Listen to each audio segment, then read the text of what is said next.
Tonight, we explore the lives and legacies of the most notorious women in Roman history, the kind of women who shattered reputations, schemed their way into power, and left behind a trail of betrayal, murder, and scandal.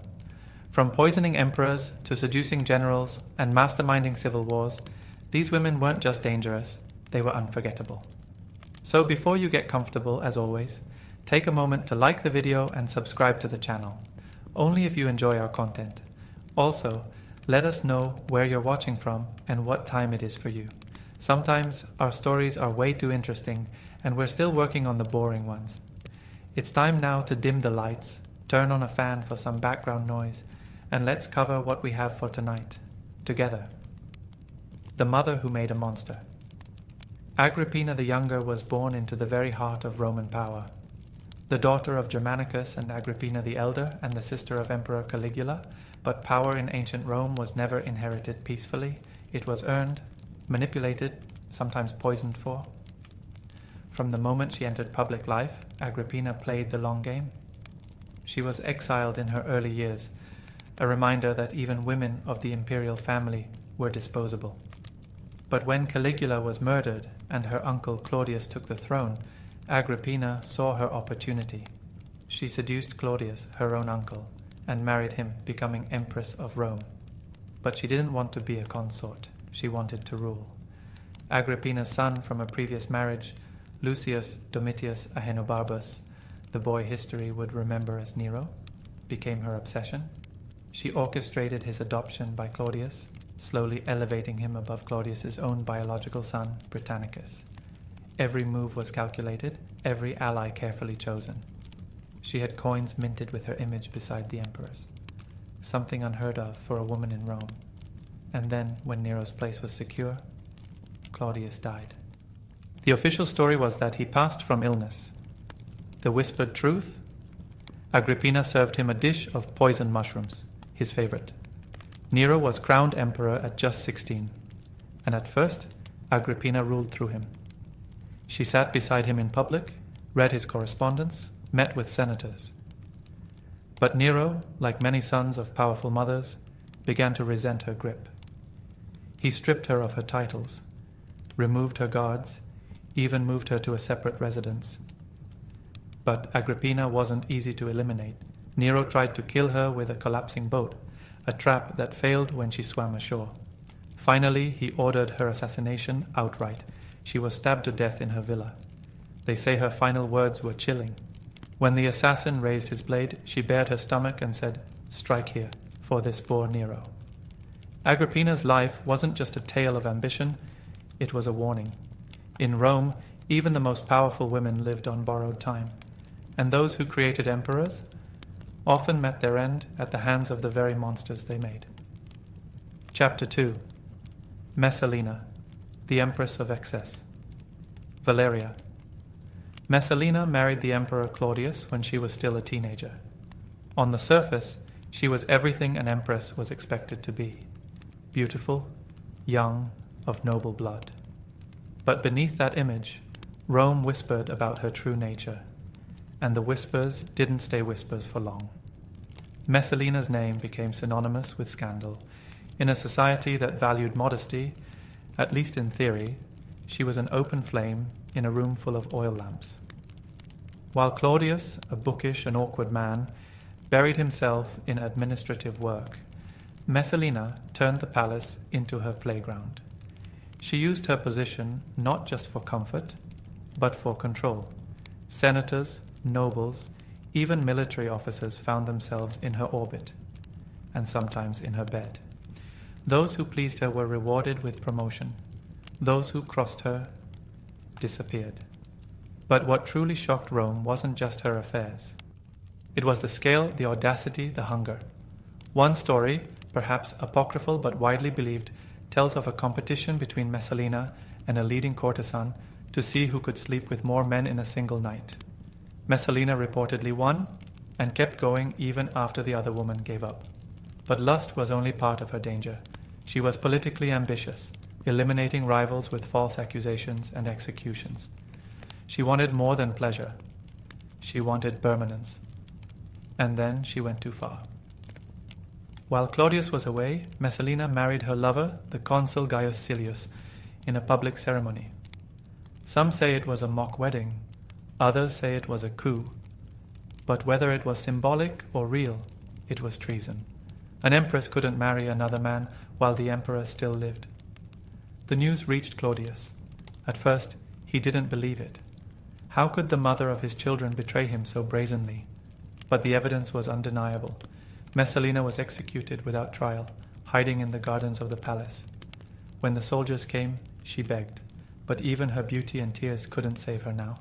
She died young, barely in her 20s. Rome never forgot Messalina. To some, she was a symbol of ultimate feminine corruption, the empress who let desire drown duty. But maybe she was just a woman who wanted more than Rome was willing to give. Chapter 3. Fulvia, the woman who went to war before Livia, before Agrippina. There was Fulvia, the woman who refused to sit quietly while the Republic burned. Born into a wealthy and influential Roman family, Fulvia's path should have followed the typical arc of noble women in the late Republic: marriage, children, silence. But Fulvia was no ornament. She was a weapon. Her first two husbands, Clodius Pulcher and Gaius Scribonius Curio, were fiery populists, men who stirred crowds and challenged the elite. Both died violently, caught in the chaos of Roman politics. But Fulvia wasn't left grieving in silence.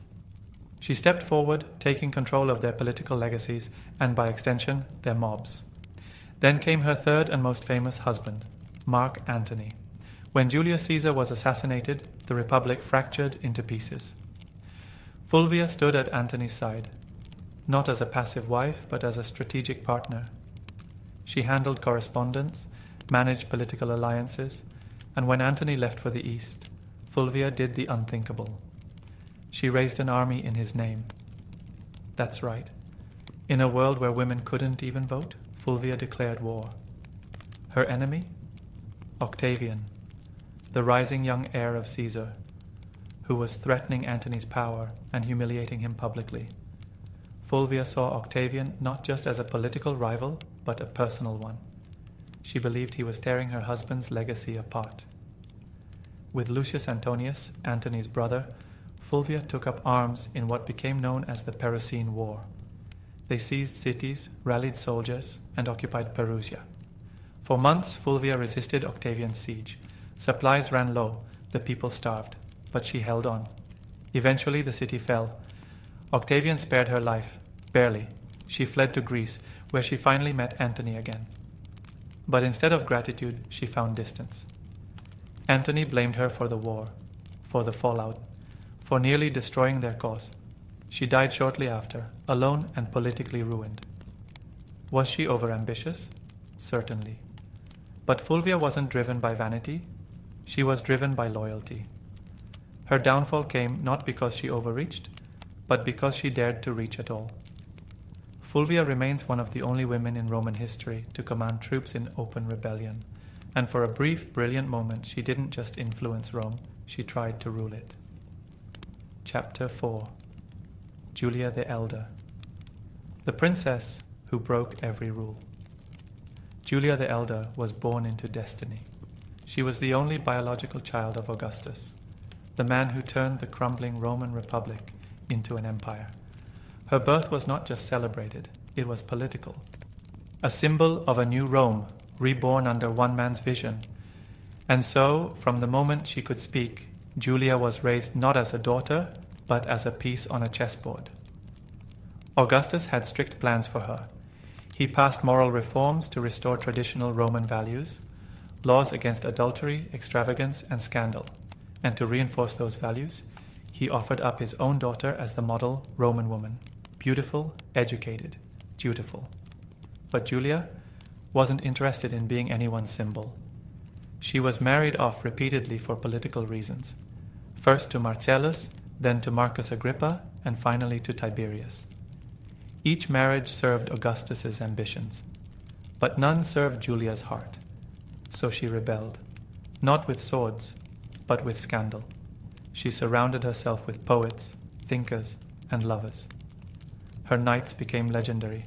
The daughter of the emperor was seen at wild parties, quoting Virgil one moment, and seducing senators the next. Her lovers weren't just common men. They were the sons of Rome's elite, and she wasn't subtle. Some said she made love on the very steps of the Forum, mocking the very laws her father had passed. Others whispered she was forming a secret faction, with men more loyal to her than to Rome itself. Eventually, Augustus had no choice. His legacy, his laws, his image, all were threatened. And so, he did what no father wants to do. He exiled his own daughter. Julia was sent to a desolate island, Pandateria, windswept and barren. No visitors, no letters, no wine.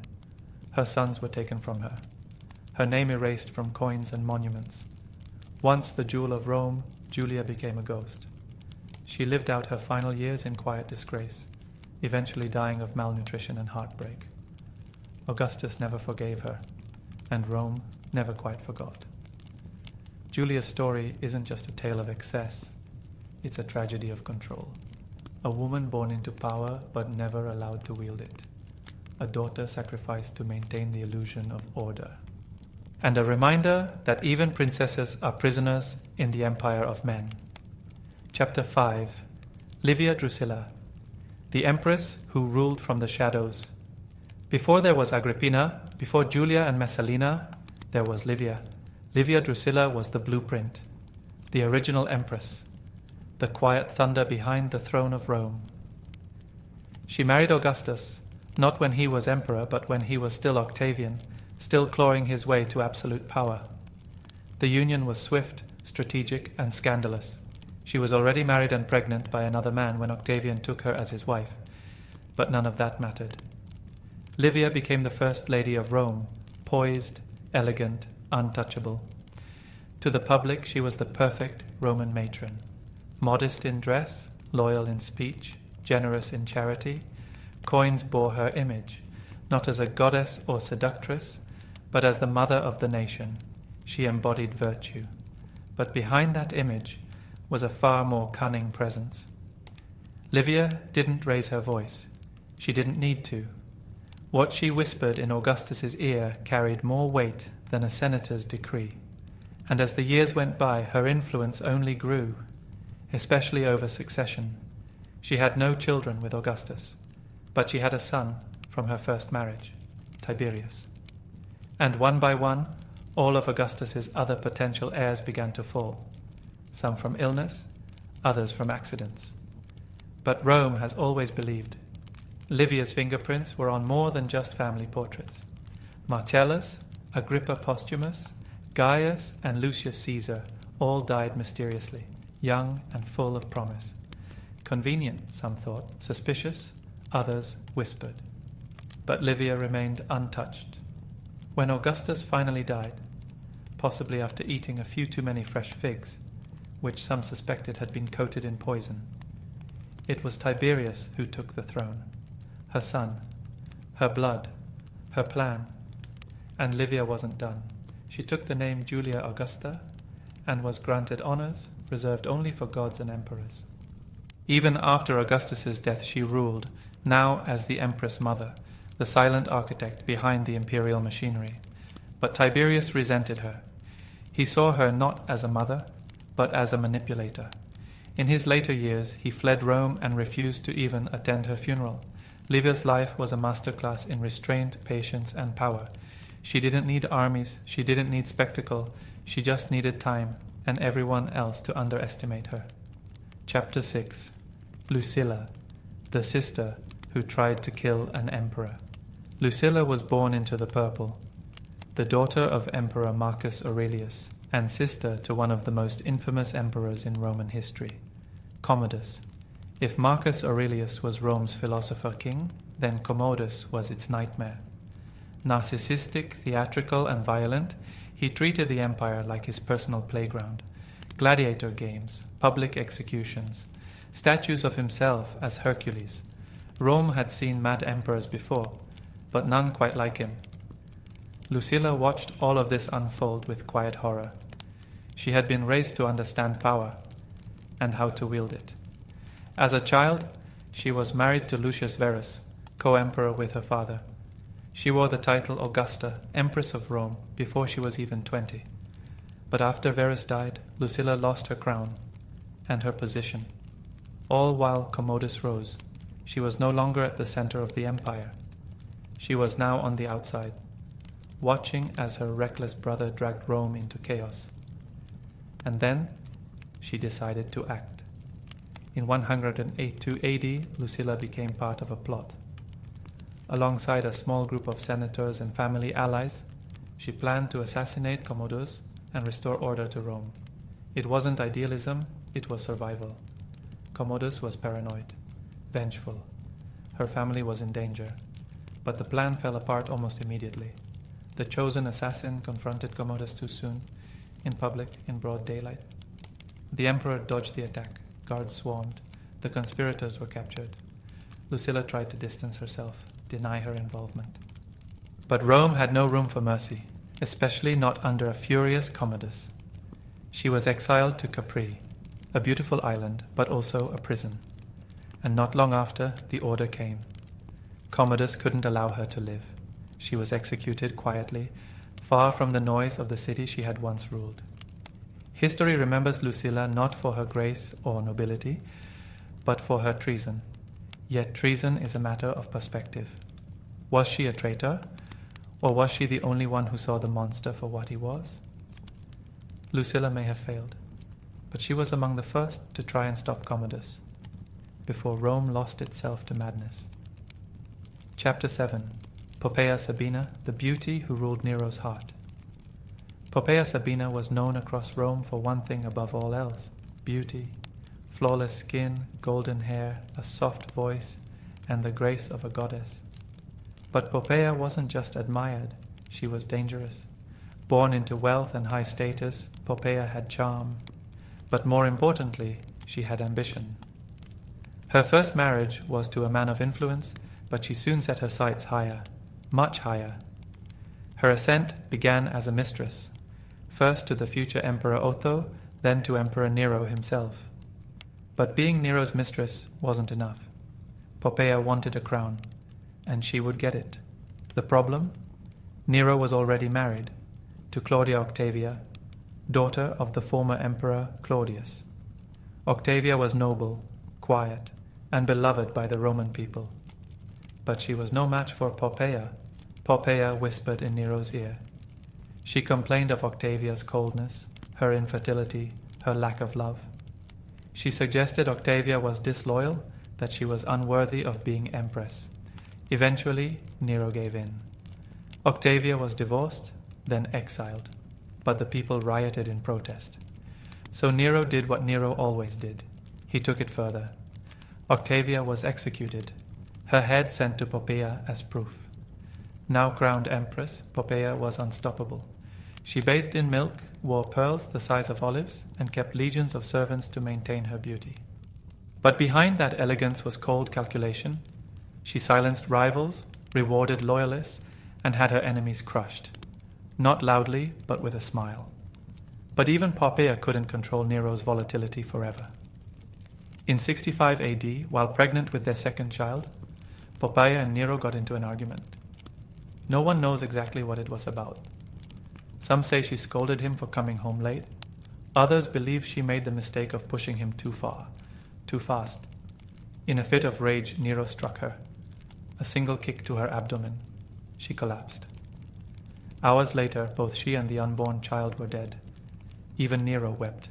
He mourned her in elaborate ceremonies, built temples in her honor, and even mummified her body, something unheard of in Roman tradition. But no amount of grief could bring her back. Poppaea Sabina had seduced an emperor, ruled an empire, and died as suddenly as she rose. In Rome, beauty opened every door, but it never guaranteed a way out. Chapter 8. Domitia Longina, the empress who survived a tyrant. Domitia Longina was not supposed to be an empress. She came from noble blood, the daughter of a famous general and granddaughter of a consul. But her early life was typical for women of her class. Quiet, arranged marriage, social status. Nothing more. But fate brought her into the orbit of one of Rome's most unpredictable emperors, Domitian. He was cold, calculating, insecure, and absolutely obsessed with control. When they married, he was not yet emperor, but even then Domitia saw something others didn't. She saw ambition, and she tied herself to it. When Domitian took the purple, Domitia became empress. She stood at his side, smiled at the ceremonies, and bore him a son, an heir, though the child died young. Their union wasn't marked by love, but by strategy. She knew her place, and how to stay in it. But even loyalty couldn't protect her from Domitian's moods. Rumors spread that Domitia had taken a lover, the famed actor Paris. Whether it was true or not didn't matter. Domitian, jealous and paranoid, ordered Paris murdered in the street. Blood splattered across the theatre steps.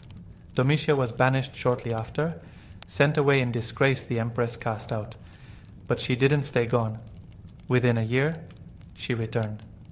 Why? Some say it was for politics, others say Domitian missed her, or perhaps he simply wanted a familiar face in a court full of snakes. Either way, Domitia resumed her role, cold and silent, beside the man who had tried to erase her. She endured his reign of terror. She watched him execute senators, exile nobles, and call himself a living god. And when whispers of conspiracy began to circle, when plots moved in shadowed corners, Domitia said nothing. And then, in 96 AD, Domitian was stabbed to death in his own palace. Some believe Domitia was part of the plot. Others say she knew and let it happen. What's certain is this: she survived. While others fell, Domitia walked away, rich, untouched, and respected. For a woman in ancient Rome, that wasn't just survival, that was mastery. Chapter 9. Julia Domna, the philosopher empress with a ruthless edge. Julia Domna came from the distant city of Emesa in Syria, a place of sun, temples, and gods older than Rome itself. She wasn't Roman by birth, but she would become one of the most powerful women in Roman history. When she married Septimius Severus, a rising general from North Africa, no one imagined that their union would soon sit at the very top of the Roman world. But in 193 AD, Severus claimed the throne by force, beginning a new dynasty, and Julia became empress, and not just in name. Unlike many women before her, Julia took an active role in imperial life. She traveled with her husband on military campaigns. She sat in on strategy sessions. She advised him on law, governance, and alliances. While most empresses stayed in the shadows, Julia was by his side. Always. She surrounded herself with philosophers and intellectuals. Her court became a center of learning. Poets, mathematicians, historians, all gathered around her. She was called Mater Castrorum, mother of the camp, and Mater Senatus et Patriae, mother of the Senate and the fatherland.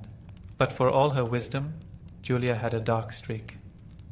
After Severus died, their two sons, Caracalla and Geta, inherited the empire. Julia tried to keep the peace. She begged them to rule jointly, to avoid bloodshed. But peace was not in Caracalla's nature. Less than a year later, Caracalla had Geta murdered in Julia's arms. It's said her son's blood splashed across her dress. She said nothing, and from that moment on, Julia Domna ruled once more, but now through Caracalla. He trusted no one except her. But his reign was brutal, and when Caracalla was finally assassinated on the road to a military campaign, Julia was left exposed. She had lost her sons, her husband, and the illusion of control. Rather than be cast aside, Julia chose her own ending. She stopped eating, locked herself away, and died of starvation, still wearing the robes of an empress. Julia Domna was a philosopher, a mother, a strategist, and a woman who held the empire together with poise and silence. Even in grief, she remained composed. Even in death, she kept her dignity. Chapter 10. Julia Maesa, the grandmother who made emperors. Julia Maesa was not a woman of war, not in the traditional sense. She didn't command armies on horseback. She didn't carry a sword. But she may have been one of the most dangerous women the Roman Empire ever produced. She was the sister of Julia Domna, the empress of Septimius Severus, and like her sister, Julia Maesa came from Emesa, a powerful Syrian city whose priest kings traced their lineage to the sun god Elagabal. She was rich, sharp, and quietly watching the throne, even after it slipped from her family's grasp. When her nephew, Emperor Caracalla, was assassinated, the Severan dynasty seemed finished. The new ruler, Macrinus, had no imperial blood, just a military pedigree. Maisa, now in her 60s, was exiled from court, along with her daughter and grandsons. But Maisa wasn't done. Back in Syria, she spread a rumor. Her 14-year-old grandson, Elagabalus, was not only Caracalla's illegitimate son, but the rightful heir to Rome. The Eastern legions believed her, or perhaps they wanted to. Either way, they declared young Elagabalus emperor, and Maisa funded the rebellion with her own fortune. In 218 AD, her gamble paid off. Macrinus was defeated. Elagabalus became emperor, a teenager controlled by his grandmother. At first, Maisa was hailed as a savior of the dynasty. She sat in the Senate chamber, a right no woman had ever held. She wielded enormous power behind the curtain. But Elagabalus was a problem. He was more priest than emperor. He introduced foreign gods, married multiple times, including a Vestal Virgin, and shocked Rome with wild, chaotic behavior. Maisa, ever calculating, saw the danger. So she made a brutal choice. She abandoned him and turned to her younger grandson, Severus Alexander, a quiet, obedient boy. In 222, Maisa helped orchestrate Elagabalus's assassination, along with his mother, Julia Soaemias. Both were dragged through the streets and dumped in the Tiber River. Rome moved on, and Maisa remained. She had made not one, but 2 emperors, and when she died, she was honored as Augusta, empress in all but title. Julia Maisa never wore a crown, but for nearly a decade she ruled Rome from behind the veil, with coin, cunning, and the cold patience of a grandmother who knew exactly what she wanted. Chapter 11. Julia Soaemias, the mother of madness. Julia Soaemias was born into ambition. Her mother, Julia Maisa, was a master of power. Her aunt, Julia Domna, had once ruled Rome beside Septimius Severus. And when Soaemias gave birth to a son, Elagabalus, she wasn't just raising a child. She was raising a future emperor. After Caracalla's death and her family's fall from grace, Soaemias followed her mother into exile. But in the shadows, a plan was forming. Her son was just a teenager, a priest of the sun god Elagabal in their native Syria. But Maisa saw an opportunity, and Soaemias seized it. Together, they claimed that Elagabalus was the illegitimate son of Caracalla and the true heir to Rome. It was a lie, a clever one. Soaemias and Maisa rallied the Eastern legions, promising glory, gold, and divine favor. The soldiers declared for Elagabalus, and by 218 AD, the boy emperor, just 14, marched into Rome with his mother at his side. Soaemias was not just the emperor's mother. She was the power behind the throne. She held the title Augusta. Her name appeared on coins. She attended Senate meetings, something unheard of for a woman. She held her own court, issued orders, and made decisions. But what she protected was chaos. Her son was unpredictable. He tried to replace Jupiter, the king of the Roman gods, with Elagabal, his eastern deity. He danced in priestly robes, married multiple women and men. He held public rituals that scandalized even the most liberal Romans. Soaemias didn't stop him, she encouraged him. She shielded him from criticism, dismissed advisors who warned of unrest, and tightened her grip on power as her son's rule unraveled. Eventually, even Maisa had enough. Fearing a revolt, she shifted her support to her younger grandson, Severus Alexander. And Soaemias, she stood her ground, loyal to her son to the very end. In 222 AD, the Praetorian Guard stormed the palace. Elagabalus and Soaemias were slaughtered. Their bodies were dragged through the streets and dumped into the Tiber. No honor, no funeral, no memory, at least not the kind they wanted. Julia Soaemias gambled everything on her son's divinity. But in Rome, gods are made and unmade by the sword. She ruled through a boy who thought he was a god, and died a mother of a fallen empire. Chapter 12. Julia Mamaea, the matriarch who ruled through her son. Julia Mamaea was the final link in a powerful chain, the last of the Severan women who ruled Rome not from thrones, but from behind them. She was the daughter of Julia Maesa and the younger sister of Julius Oemius. While her sister was swept away in the chaos of Elagabalus' madness, Mamaea watched quietly, carefully, waiting. Her son, Severus Alexander, was everything Elagabalus was not: calm, thoughtful, studious, a perfect puppet for a woman like Mamaea. After the violent fall of Elagabalus and Soemias in 222 AD, the Praetorian Guard turned to Mamaea's son, a boy just 13 years old. The Senate confirmed him. Rome sighed in relief, and Mamaea stepped into power. She was never crowned empress, but she ruled nonetheless. Mamaea controlled the imperial court with icy efficiency. She surrounded her son with scholars and advisors. She dictated policy, approved decrees, and blocked access to the boy emperor. If anyone wanted to speak to him, they went through her first. She revived Rome's battered institutions, brought back traditional Roman values, and restored dignity to the empire after years of excess. But there was a price. Mamaea was distant, cold, obsessed with control. Senators feared her, generals resented her, and even her own son began to chafe under her dominance. She micromanaged everything, including his personal life. When Severus Alexander married, Mamaea clashed bitterly with his wife, driving her away. She couldn't share power, not even with her daughter-in-law. Still, the empire limped forward, until it met the Germanic frontier. In 235 AD, a massive uprising required the emperor's presence. Mamaea joined him on campaign. Even there, she refused to let go. She handled negotiations, dismissed experienced commanders, and stalled action in favor of diplomacy. The soldiers had had enough. They wanted action. They wanted war, and they wanted a leader who didn't need his mother to speak for him. The Praetorian Guard mutinied. Mamaea and her son were murdered in their tent, betrayed by their own troops. Their bodies, once symbols of order, were left abandoned in the mud. Julia Mamaea died as she lived, at the center of power, clutching control until it was torn from her hands. She was the last of the great Severan women, and with her fall came the collapse of everything they built. Chapter 13, Faustina the Younger, the Empress who loved danger. Faustina the Younger was born into royalty, the daughter of Emperor Antoninus Pius, and the wife of Marcus Aurelius, the philosopher emperor.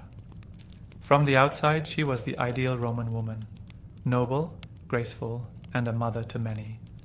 But behind that polished image, Faustina carried a reputation that made the Roman elite whisper.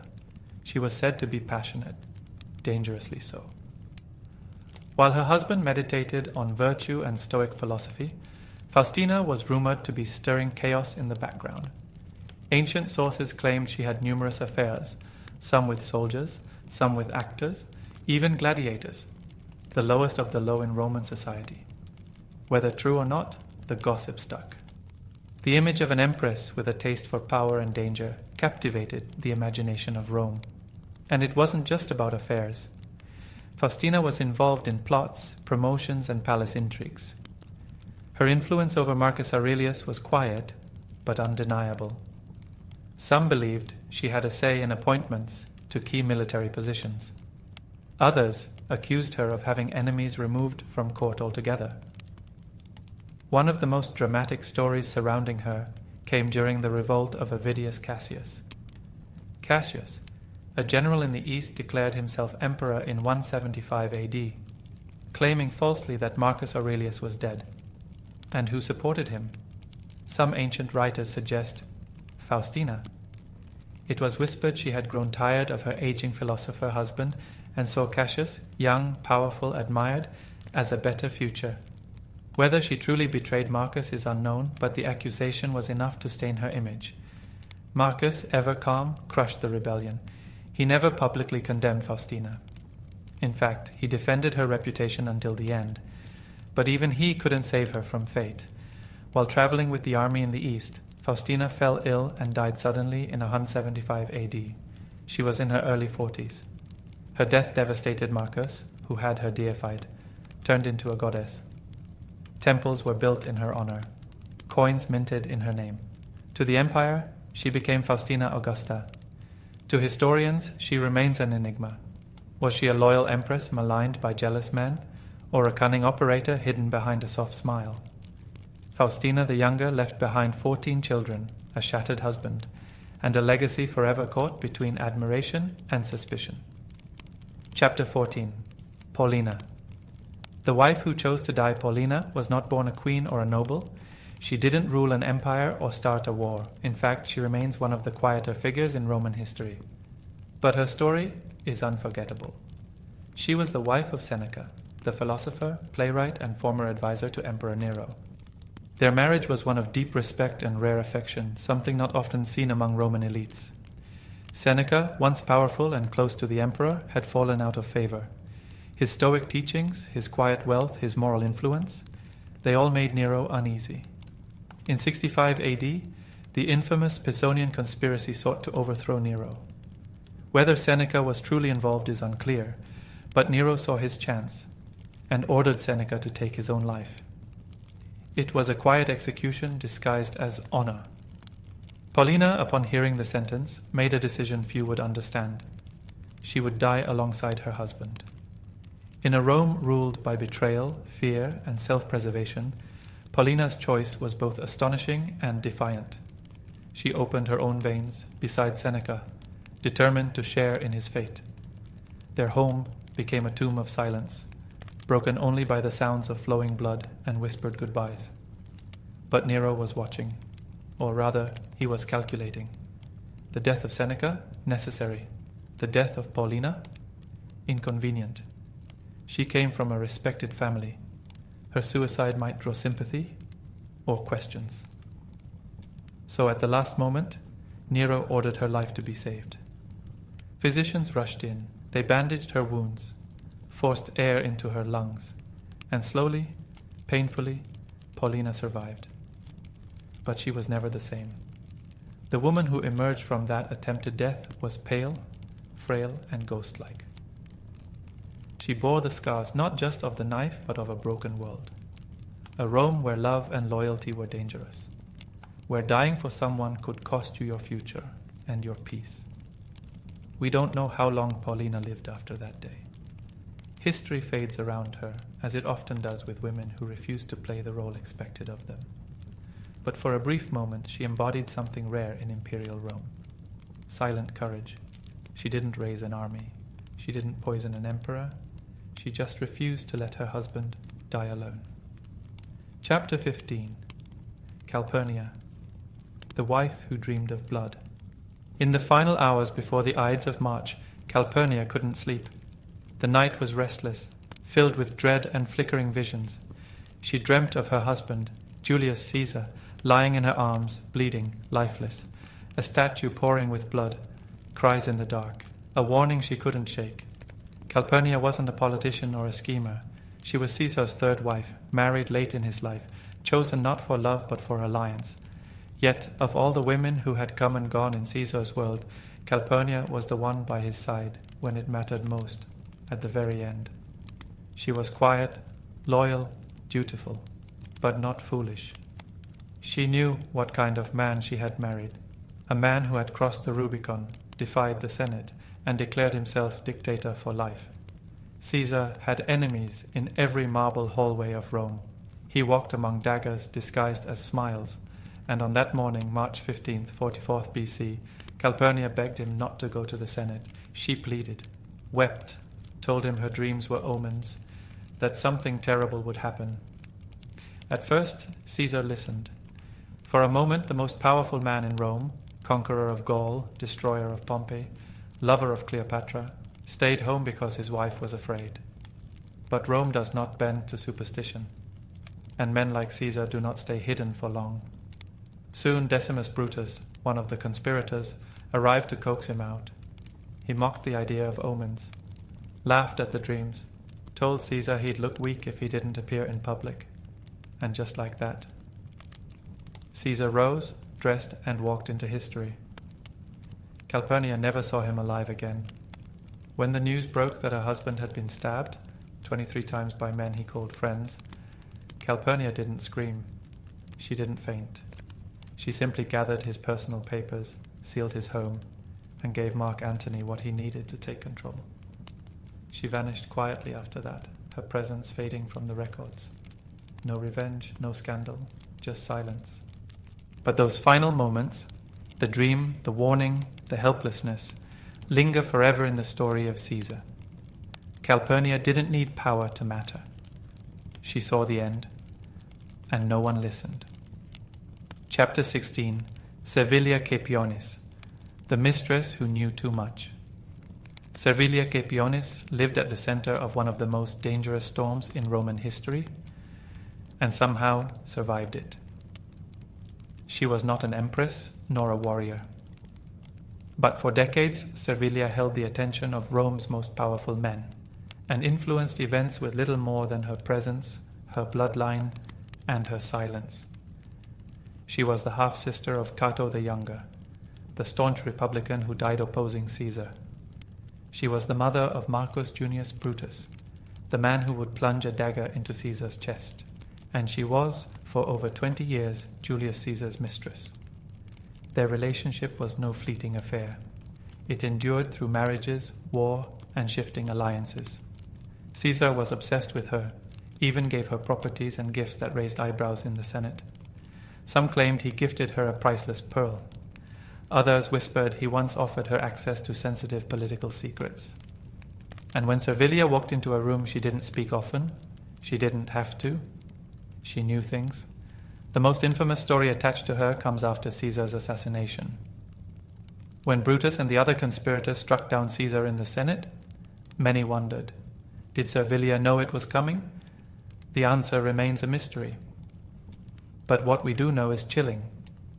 It's said that Caesar once joked, during a Senate meeting, that if Brutus were plotting to kill him, he'd surely be safe, since Servilia was selling out the entire conspiracy to him already. Was it a joke? A warning? A truth he chose to ignore? Some accounts suggest Servilia tried to warn Caesar on the day of the Ides, not with dreams, like Calpurnia, but with political caution. Others say she kept quiet, torn between her lover and her son. After the assassination, Servilia did not celebrate, nor did she flee. She stayed in Rome, calmly enduring the collapse of the Republic and the rise of vengeance. When Brutus eventually died in battle, hunted down by Mark Antony and Octavian, Servilia lived on, alone, grieving, and yet untouched, as though Rome itself feared her too much to strike. Servilia's power was never official. It was quieter than that, more dangerous, because sometimes the most dangerous woman in the room is the one who says nothing and knows everything.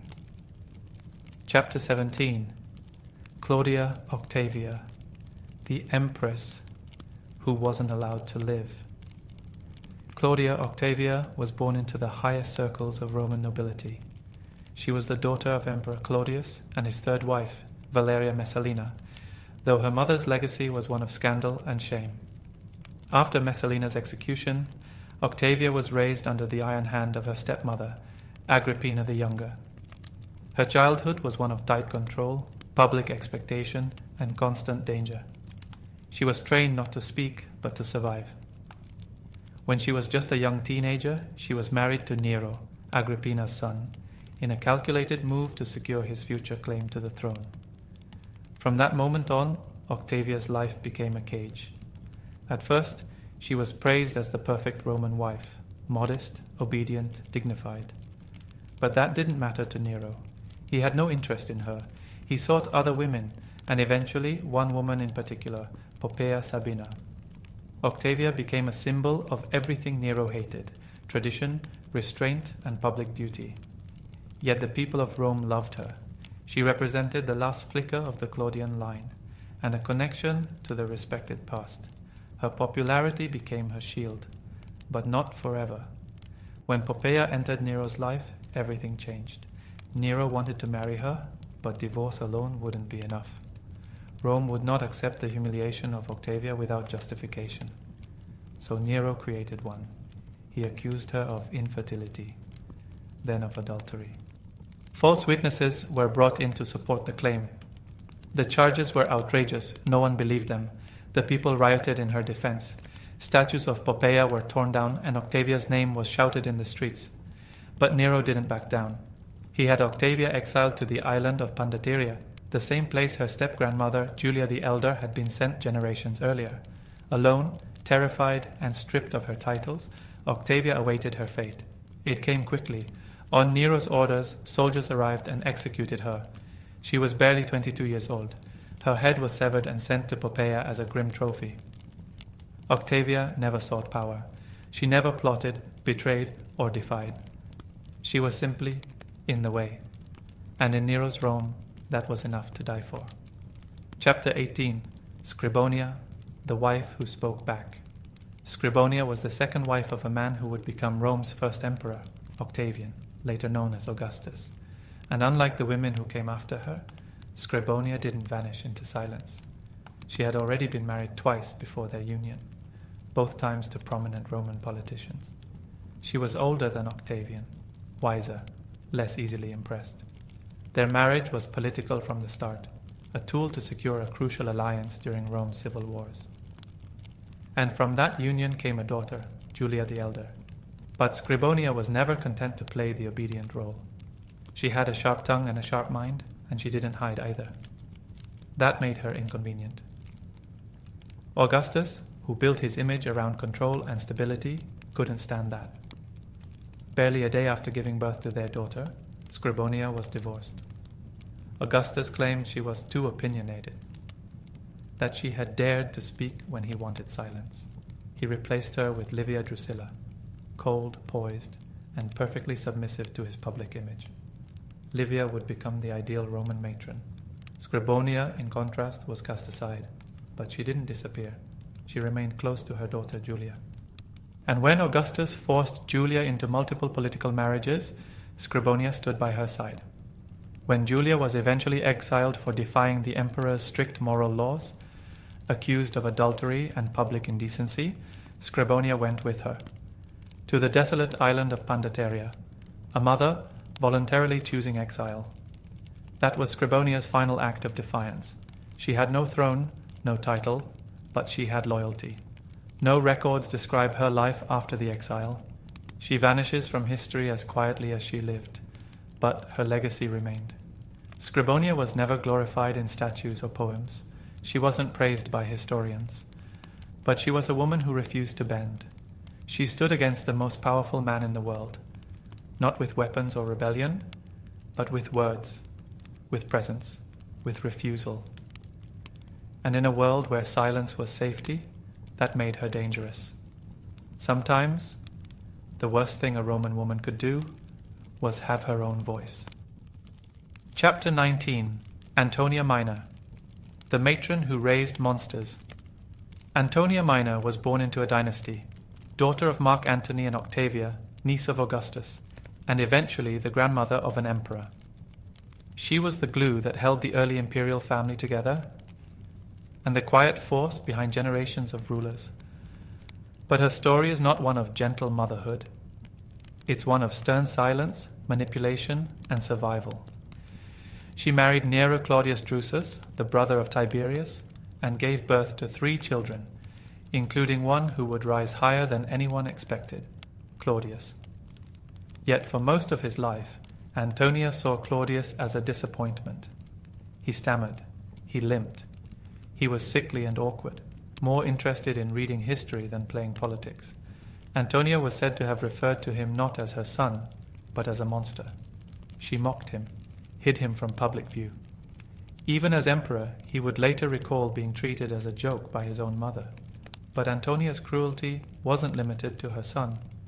Her granddaughter was Livilla, a woman accused of having an affair with Sejanus, the ambitious commander of the Praetorian Guard. Their alleged plot? To murder Livilla's husband, Drusus the Younger, Antonia's own son, and put Sejanus closer to the throne. When the conspiracy was uncovered, Antonia didn't weep or deny. She turned her granddaughter in. Some sources even claim she locked Livilla in a room and starved her to death. This was the kind of woman Antonia was, loyal to Rome, not to blood. When Caligula, her great-nephew, became emperor, she watched the empire plunge into madness. His excesses, his executions, his open cruelty. She tried to advise him, tried to guide him, but Caligula didn't listen. Eventually, he mocked her in public, ignored her entirely. Antonia, now an old woman, reportedly took her own life, no longer willing to watch what Rome had become. She had been the silent backbone of the Julio-Claudian line. She raised emperors, exiled traitors, and endured more family betrayal than most could stomach.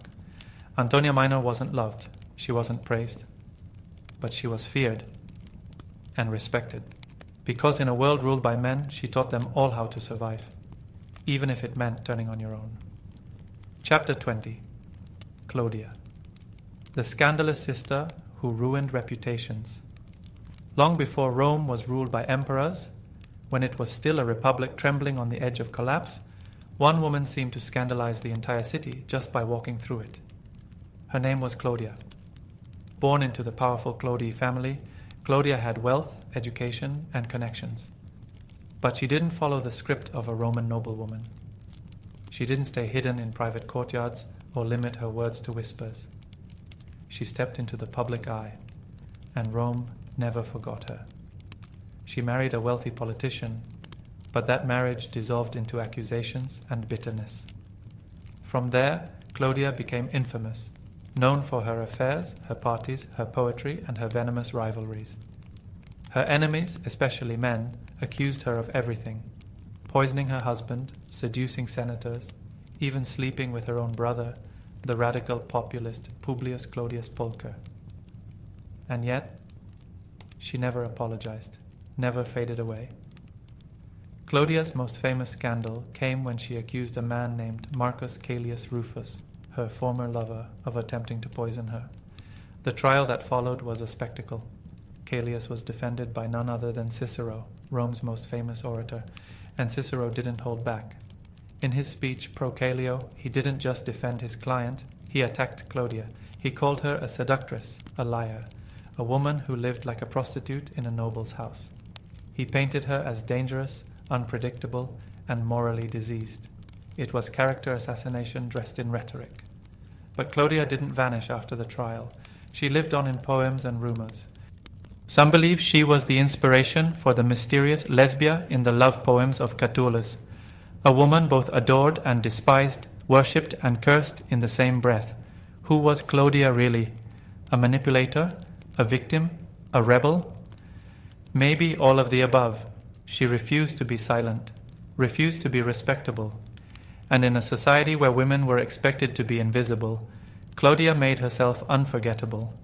She used her wit like a blade, her beauty like a weapon, and her name like a thunderclap in Roman gossip circles. Claudia didn't seek political office. She didn't need to. She destroyed reputations with a whisper. And in ancient Rome, that was often more powerful than any sword. Chapter 21. Cornelia Africana, the mother who birthed a revolution. Cornelia Africana was not scandalous. She didn't poison rivals or seduce emperors. In fact, she was praised for the very opposite: her virtue, her intellect, and her quiet strength. But beneath that modest exterior was a revolutionary soul. She was the daughter of Scipio Africanus, the general who defeated Hannibal, one of Rome's greatest heroes. Born into immense prestige, Cornelia could have lived a life of luxury and comfort. Instead, she became known for something far rarer in Roman history: her mind. She married Tiberius Sempronius Gracchus, a respected statesman, and bore 12 children. Only 3 survived into adulthood, 2 sons and a daughter. And it was through those sons, Tiberius and Gaius Gracchus, that Cornelia would help shake the foundations of the Roman Republic. After her husband died, Cornelia refused to remarry, despite proposals, including one from the king of Egypt. She chose instead to devote herself to her children and their education. She surrounded them with Greek philosophers, historians, and thinkers. Her home became a training ground for minds, not just bodies. When a wealthy matron once mocked her for not wearing fine jewelry, Cornelia simply gestured to her sons and said, "These are my jewels." But what she raised them to become shocked Rome. Tiberius and Gaius Gracchus became radical reformers. They pushed for land redistribution, grain subsidies, and the empowerment of the plebeians, the common people. Their speeches electrified the masses and enraged the elite. Tiberius was killed first, clubbed to death on the Capitoline Hill. A few years later, Gaius followed, hunted by the Senate, driven to suicide. And Cornelia, she mourned, quietly, with dignity, but she did not retreat. Instead, she wrote letters, she welcomed guests, she spoke proudly of her sons and their ideals. Her home became a museum of resistance, her words preserved in Roman memory. The elite tried to erase the Gracchi legacy, but Cornelia kept it alive. She never wielded a sword, never led a revolt.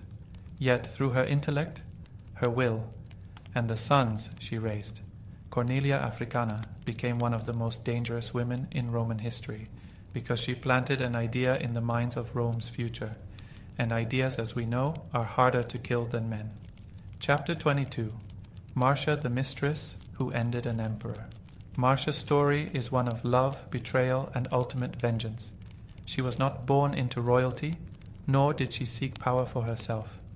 But fate and a cruel emperor gave her a chance to wield it nonetheless. She was the mistress of Emperor Commodus, the notorious ruler whose madness would be immortalized in history. Commodus was the son of Marcus Aurelius, a philosopher king, but he was nothing like his father. He was obsessed with power, vanity, and blood, a gladiator in the arena, a tyrant at court. He spent his reign indulging his whims, throwing Rome into chaos, and alienating anyone who might stand against him. But Marcia was different. She was his confidant, his lover, and for a time the only woman who seemed to have a modicum of control over him. She had the emperor's ear, and she used it to protect herself, and perhaps even to protect Rome from his growing insanity. For years, Marcia tolerated Commodus's erratic behavior. He was cruel, paranoid, and prone to violent outbursts. But their relationship was more than just one of power. Marcia loved him, or at least loved the man he could have been. But love can be fragile in a world like Rome, especially when one partner has the power to destroy the other with a single word. Commodus's paranoia grew. He began to see enemies everywhere, even among those closest to him. And Marcia, though loyal, could not escape the suspicion that his madness would eventually consume them both. In 192 AD, Commodus's reign finally reached its bloody conclusion. The Praetorian Guard, dissatisfied with his rule, conspired against him. Marcia, desperate to stop the empire from descending into further chaos, was drawn into the plot. She became the key player, the one who could end Commodus's tyranny, but it was not just duty that drove her. Marcia had come to despise the man who had once been her lover. His cruelty had broken her heart, and she knew that Rome would never be safe while he was alive. The plot succeeded. Commodus was strangled in his bath, allegedly with the help of his own lover. Marcia, though she played a critical role in the assassination, was left behind, her involvement erased from history. In the end, Marcia achieved the impossible. She ended the reign of an emperor who had brought ruin to Rome. She did so not with a sword, but with a whisper, a plot, and the quiet determination of a woman who knew that sometimes the only way to survive was to make the hardest choice of all. Chapter 23.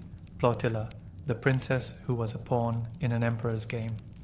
Plautilla's story is one of quiet tragedy amid the tumult of imperial Rome. Born into a noble family, she was promised a life of honor and influence. Instead, fate had a different plan, one that would make her a pawn in the cruel games of power. Her marriage was arranged when Caracalla, the notorious emperor known for his brutal disposition, was ascending in power. Unlike other women who used their wiles to maneuver through court intrigues, Plautilla was caught in a web of politics she never chose. Caracalla, who despised weakness and expected absolute submission, found her independent spirit a threat to his authority.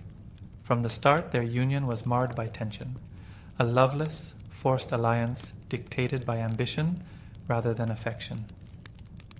At court, Plautilla was treated as an accessory to the emperor's glory, a symbol to be paraded before his subjects rather than as a partner in his reign. She was isolated from her family and stripped of her voice. In a world where influence was currency, she had been denied the chance to build her own fortune of ideas or alliances. Instead, her every action was watched, scrutinized, and twisted into another tool for Caracalla's propaganda. Despite this, Plautilla attempted to navigate the perilous waters of imperial favor. She reached out to trusted friends and relatives, seeking small acts of resistance, moments when her gentle intelligence could shine. But in the ruthless arena of Roman power, such efforts were seen as dangerous. The emperor's paranoia knew no bounds. His cruelty was not just reserved for his enemies. It extended to anyone who might question his authority, even indirectly. The final betrayal came swiftly. In a bitter twist of fate, Plautilla was accused of disloyalty, a charge as flimsy as it was fatal. Rumors spread that she had conspired with senators to undermine Caracalla. Whether these allegations held any truth remains lost to history. What is certain is that the emperor would allow no hint of dissent. In a dark act of retribution, Plautilla was executed. Her death was not marked by public mourning. Rather, it was another quiet disposal of a life deemed expendable. In her passing, Plautilla became a symbol of the tragic cost of power, a reminder that even those born into privilege could become nothing more than casualties in an emperor's quest for control. Her ghost, some say, still lingers in the dark corridors of Rome's imperial past. Chapter 24. Milonia Caesonia, the wife who lived in the shadow of madness. Milonia Caesonia was the final consort of Emperor Caligula, a man whose reign was as unpredictable as a lightning storm over Rome. In an era defined by excess and cruelty, Caesonia's life was intertwined with one of the most infamous emperors of all time. Little is known of her early years, but history tells us that when Caligula took notice of her, she possessed an allure that few could resist. Unlike the quiet, scheming figures that often filled the corridors of power, Caesonia was vibrant and unyielding. Her beauty was celebrated in the gossip of the courts, and her presence commanded attention in a way that both complemented and defied the emperor's own wild nature. When Caligula ascended to power, he sought partners who reflected his chaotic style. Milonia Caesonia fit the bill. She was not content to remain in the background. Instead, she embraced the tumult around her. Together they forged a notorious partnership, a blend of passion and peril that epitomized the decadence of Caligula's court. For a time, Caesonia enjoyed the lavish life of an empress. She was adorned with jewels draped in silks, and her name was etched into the annals of Roman luxury. But beneath the glitter and spectacle, the danger of the imperial world loomed large. Caligula's whims were as fickle as the wind, and his moods could shift from adoration to abhorrence in a single heartbeat. Caesonia, like many who orbited around him, risked everything simply by being associated with his erratic rule. Her fate, however, was sealed when Caligula's reign of terror came to a brutal end. In 41 AD, amidst growing discontent and conspiracies fueled by the emperor's increasing cruelty, Caligula was assassinated by members of his own guard. In the chaos that followed, Milonia Caesonia shared in the fall of an empire that had once promised her grandeur. Some accounts say she met her end alongside Caligula, while others suggest that she was targeted by those seeking to erase every trace of his mad legacy. Regardless, her death marked the final chapter of a life lived on the razor's edge, caught between the splendor of imperial favor and the deadly reality of absolute power. Milonia Caesonia remains a symbol of the perilous allure of Rome's most turbulent era, a woman whose very existence was a testament to the volatile mix of passion, power, and madness that defined her time. Chapter 25. Annia Galeria Faustina, Elder. The empress who lived in the emperor's shadow, Annia Galeria. Faustina, often known simply as Faustina the Elder, was born into an empire of contradictions. where public virtue clashed with private ambition, and the weight of family honor could both elevate and destroy. As the wife of Emperor Antoninus Pius, she walked a delicate line between personal desire and the imperial duty demanded of her every day. Faustina the Elder was celebrated for her dignified presence and for the charitable works she championed. She was a patron of arts and religion, seen as a beacon of the refined moral Roman woman. In a society where the ideal was restraint, she often found herself playing the role of the dutiful consort, quietly supporting her husband's reign and bolstering the image of an empire founded on stability and order. Yet beneath that calm exterior, whispers of scandal and intrigue sometimes circulated through the marble corridors of the imperial palace. Some ancient sources hint at secret liaisons and political maneuverings, suggesting that Faustina was far more complex than the idealized image the public was allowed to see. While she never overtly challenged the norms of her time, her presence was a constant reminder that the empire's power was as much about personal relationships as it was about political institutions. Her influence, though subtle, extended to matters of state. Faustina was known to intercede on behalf of petitioners and to offer quiet counsel during moments of crisis. Her opinions, often shared in hushed conversations behind closed doors, helped shape the compassionate image of Antoninus Pius's reign, a period later celebrated as one of relative peace and prosperity. Yet, that same compassion was double-edged. Her efforts to mediate disputes sometimes stirred jealousy among rivals and suspicion among those who preferred a more ruthless approach to power. Tragedy also touched Faustina's life. The early deaths of several of her children and the relentless pressures of court life weighed on her, casting a long shadow over her later years. Despite the honor of deification following her death, a rare tribute to a woman of her time, her legacy remains bittersweet. She was remembered as an empress who embodied the promise and pitfalls of a reign built on virtue and tempered by the relentless, unforgiving nature of imperial Rome. Annia Galeria Faustina lived quietly in the emperor's shadow, yet her life illuminates the profound complexities of power, duty, and the human heart in one of history's most storied empires. Chapter 26. Theodora, the actress who became empress. Theodora's journey from the stage to the imperial court is one of the most remarkable transformations in Roman and later Byzantine history. Born into humble origins, Theodora began her life as an actress, a role looked down upon by the upper echelons of society. Yet she possessed a rare combination of wit, charm, and unyielding determination that would ultimately defy every expectation. In a world where a woman's worth was measured by her lineage and modesty, Theodora dared to dream of power. Her beauty and intelligence drew the attention of a man who would change her destiny forever: Justinian, the ambitious general who would later become emperor. Captivated by her spirit, he chose her not for her noble birth, but for the strength and insight that shone through her every word and gesture. When Justinian ascended to the throne, Theodora was crowned his empress, a title that came with both honor and tremendous responsibility. Yet her rise to power was not without its challenges. Many in the court scorned her past, questioning her suitability for the role. But Theodora was resolute. She set about reshaping the empire's policies, fiercely advocating for reforms that would benefit the downtrodden and marginalized, particularly women and the poor. Her influence was felt in laws that improved conditions for female workers, outlawed brutal practices, and even protected children from exploitation.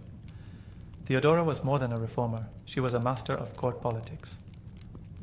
With a blend of empathy and strategic acumen, she navigated the treacherous waters of power with a steady hand. When natural disasters struck or political conspiracies emerged, Theodora's counsel was sought, and her decisive actions often steered the empire away from chaos. Her dedication to justice and her courage in the face of opposition earned her not only respect, but a lasting legacy that would be remembered long after her death. Yet, even as she championed the vulnerable, Theodora remained a polarizing figure.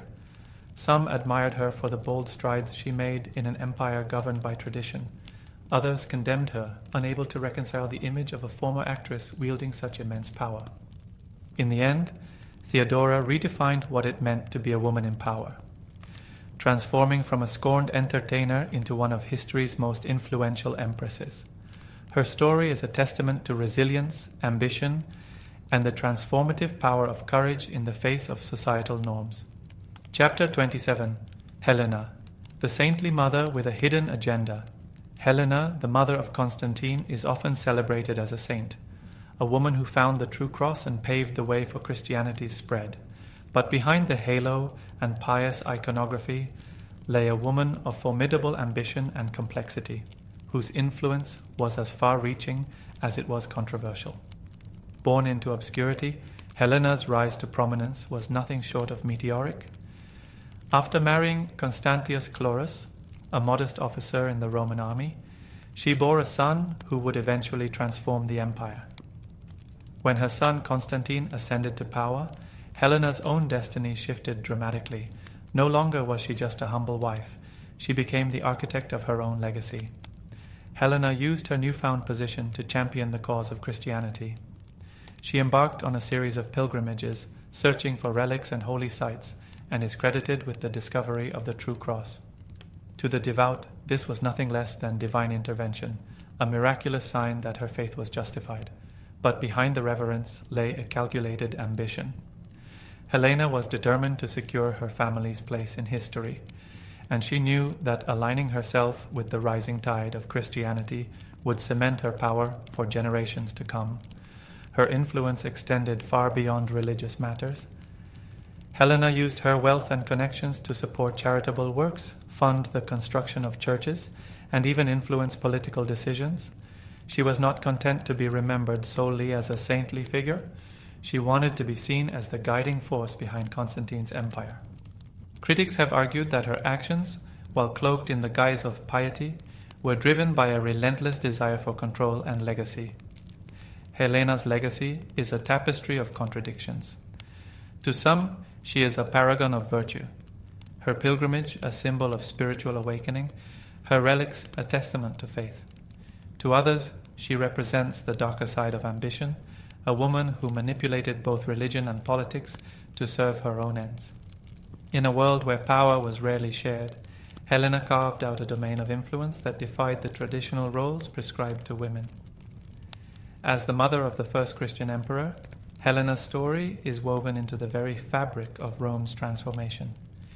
But her life also serves as a reminder that even the most hallowed figures in history can possess hidden depths, and that the pursuit of power often comes with a price.